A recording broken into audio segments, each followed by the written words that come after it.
Hello everyone, welcome to today's session. Today's session is again continuation of your chapter 1, that is operating system and graphical user interface, role and functions. Today's session is about features or functions of operating system, and in last session we discussed what is an operating system. It is a central coordinator between the hardware and software, and it is the heart or brain of a computer.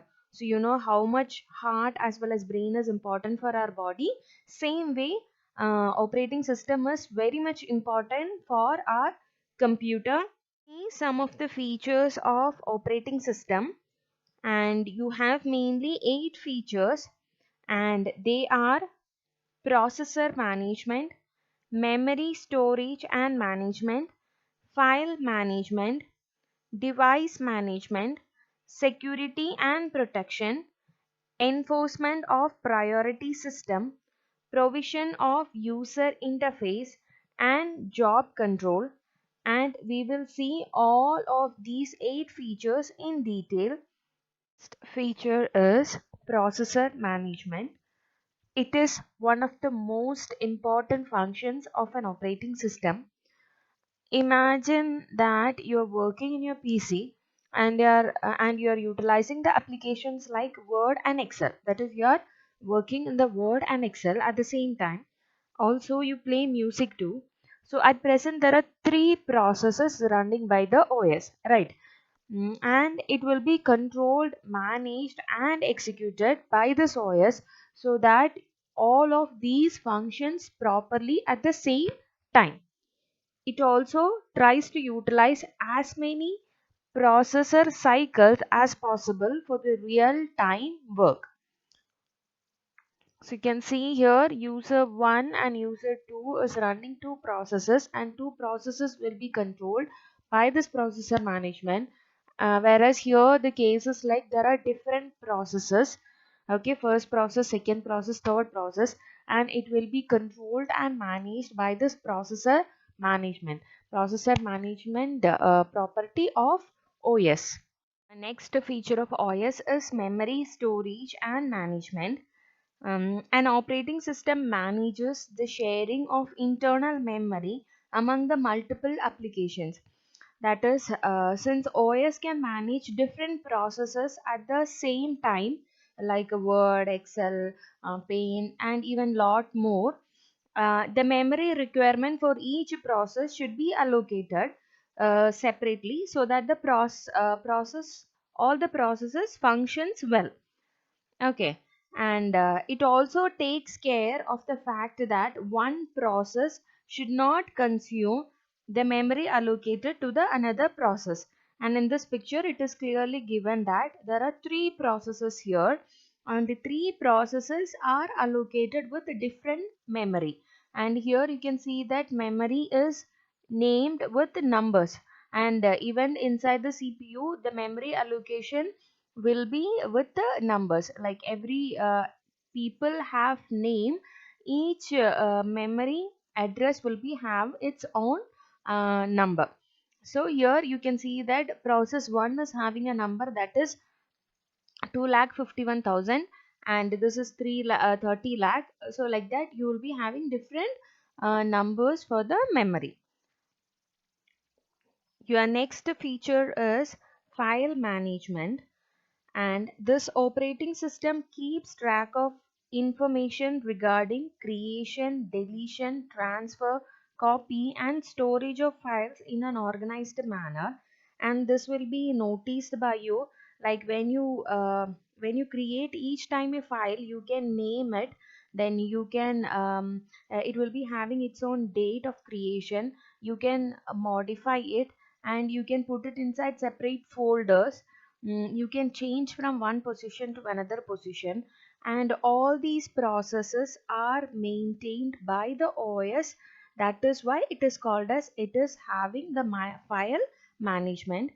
And you have noticed that you can put it inside like file directory. File directory means like inside the C, like if your files are cat names.txt, then it is inside the cats folder, and again it is inside the delicious, and which is inside the C. So this structure is known as file directory structure, and the OS is maintaining the file directory structure for the easy access of all the files. Let us see your next feature, that is device management.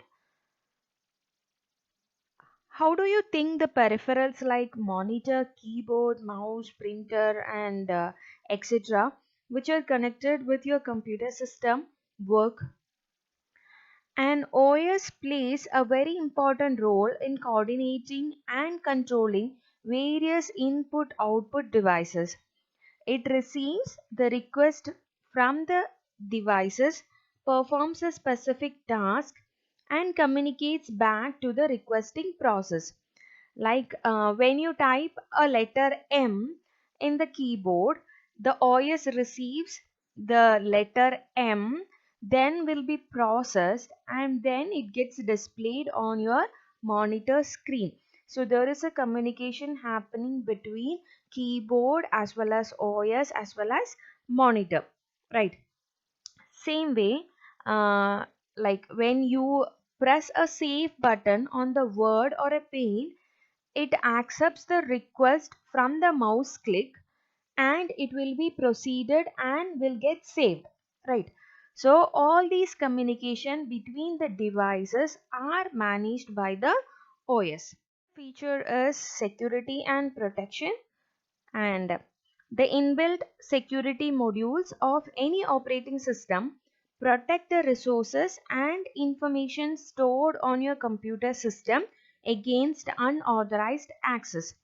And you might have noticed that when you try to install some new apps or new programs, then you will get a notification like whether it has to be installed or not. That is, the operating system is asking you the permission, so that it is making sure that the particular app is secured or protected. Also, you can protect your system from unauthorized access by creating different accounts, and you can even set the password also.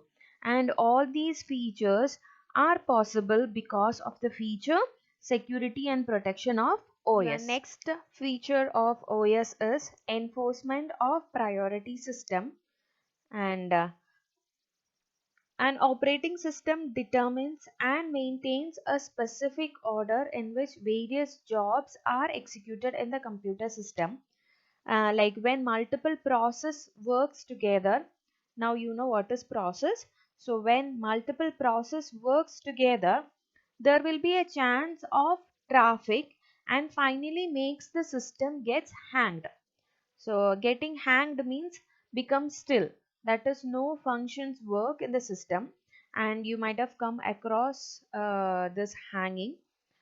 So to avoid this, OS always maintain a priority system of first come first serve methodology through a queue system. So whichever comes first, whichever process is requesting first, that will be served first, and then the second, then the third, likewise. Next feature, that is provision of user interface. How do you communicate to the computer system? Do you talk to the system to do some job? No. You click through the mouse, or you type enter key to perform actions, right? So this operating system provides a systematic user interface which facilitates and structures the interaction between the user and the computer, and it can either be using a CUI, which is character user interface, and GUI, that is graphical user interface. And most of you all are using graphical user interface, that is clicking on the icon or clicking on the buttons, that is graphical user interface. And those who are developing softwares, those who are working with computer, they used to communicate with the system using even CUI, that is character user interface also. Your last feature of OS is job control. When a user wants to run an application or a program, it is mandatory to communicate the instructions to the operating system about the work to be done. And this is done by using the JCL language, that is job control language. For example, consider paint program. There you have many options like to draw, paint, save and much more. So this JCL's job is to communicate the OS about the instructions to be executed by the paint program according to the user's instructions. Suppose if the user's instruction is to save, then the command is to save, and that will be understood. In order to make operating system understood, it will be translated and will be converted as an object module, and then it will be loaded to a load module, that is like it will be ready to get it saved. And once that preparation is done, after execution, your final result, that is your paint program, gets saved.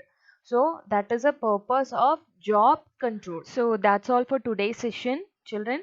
And in this session, we discussed about the features of OS, and which were processor management, memory, storage and management, file management, device management, security and protection, enforcement of priority system, provision of user interface, and job control.